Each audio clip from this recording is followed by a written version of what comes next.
Okay, here we are again, and I'm exploring unknown territory here, but I discovered some things on the other side that will allow me to make this move a lot faster.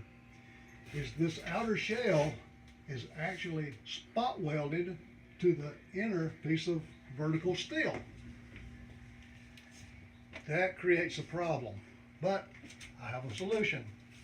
What you do is you use a drill that's designed to drill a square bottom. You can see some drills are designed to make come to a point.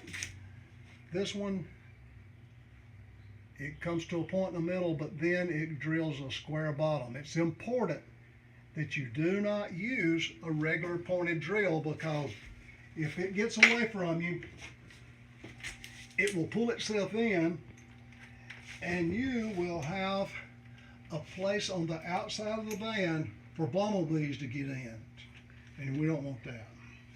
So I've already drilled with a small one, and now then I'm going to go with a large one, and what this will do, this is the size of the spot weld, and it will loosen it right up.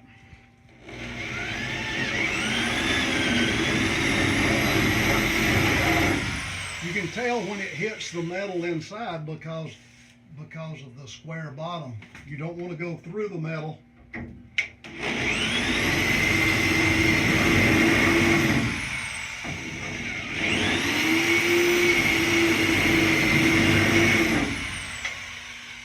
I hate boring videos, and this is boring, so there's 18 more of these to drill. Just take my word for it.